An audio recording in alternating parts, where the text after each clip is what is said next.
اعوذ باللہ من الشیطان الرجیم بسم اللہ الرحمن الرحیم یا ایھا الناس کلوا مما فی الارض حلالا طیبا ولا تتبعوا خطوات الشیطان انہ لکم عدو مبین صدق اللہ العظیم۔ اللہ رب العالمین نے قرآن مقدس کے اندر انسان کو زندگی گزارنے سے لے کر کھانے پینے تک تمام احکامات سے باور کرایا اور ہر چیز بتلائی اللہ نے وضاحت کے ساتھ کہ یہ کام تم زندگی میں کرو اور یہ کام نہ کرو، ان کاموں سے منع باز آ جاؤ اور ان کاموں کو کرو تاکہ تمہاری دنیا اور آخرت سنور جائے۔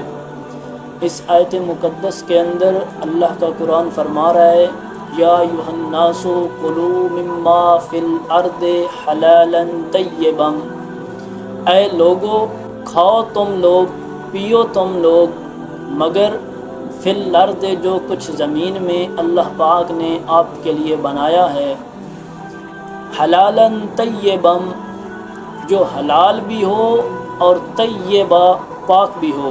یعنی اس وقت اس زمانے میں نبی علیہ الصلوۃ والسلام کے دور میں مشرکین پیروں کے نام پہ کچھ جانور چھوڑ دیا کرتے تھے، ان سے فائدہ اٹھانا اپنے آپ پہ حرام سمجھتے تھے۔ ایک تو اس چیز سے اللہ نے ممانعت فرمائی کہ اللہ نے جو چیز آپ کے لیے حلال کی ہے تم اس چیز کو حرام کیوں سمجھ رہے ہو؟ یہ اللہ کے ساتھ شرک ہے اور شرک تم کیوں کر رہے ہو؟ اللہ پاک نے جو چیزیں آپ کے لیے حلال کر دی ہیں ان کو کھاؤ، اور جو پاک ہیں حلال بھی ہیں اور پاک بھی ہیں۔ یعنی حلال جانور تو آپ کے پاس ہے، حلال جانور تو آپ کے پاس ہے، لیکن اس کو ذبح کرنے والا آدمی مشرک ہے، بے ایمان ہے، اس کے اندر ایمان نہیں ہے، تو پھر بھی وہ چیز وہی ہوگی کہ انما حرم علیکم المیتۃ والدم ولحم الخنزیر وما اہل بہ لغیر اللہ، یعنی وہ جانور جو اللہ کے سوا کسی کے نام پر ذبح کیا جائے وہی شرک میں آ جائے گا۔ یعنی ذبح کرنے کے لیے بھی جو آدمی ہوگا اس کا ایمان اللہ پہ ہونا ضروری ہے۔ اس لیے اللہ پاک نے فرمایا کہ حلال جو جانور ہیں ان کو طیباً پاک کر کے کھاؤ۔ یعنی اگر ان کو تم ذبح بھی کرو تو صرف اللہ کے لیے اللہ کا نام پڑھ کر ذبح کرو، کسی غیر اللہ کا نام پڑھ کر ذبح بالکل نہ کرو۔ ولا تتبعوا خطوات الشیطان، اور شیطان کی قدم پہ قدم نہ چلو، شیطان کے راستے پہ نہ چلو۔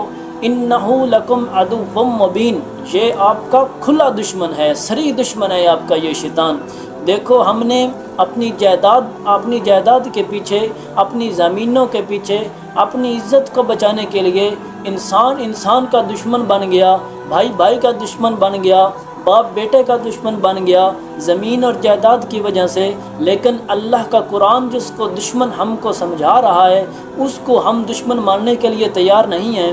اللہ کا قرآن تو فرما رہا ہے کہ انہ لکم عدو مبین، یہ جو شیطان ہے یہ آپ کا کھلا دشمن ہے، اس کو ہم مان نہیں رہے، اس کو ہم اپنا دوست سمجھتے ہیں، اس کے قدم پہ قدم ہم چلتے ہیں، اس کے قدم کی پیروی کرتے ہیں ہم۔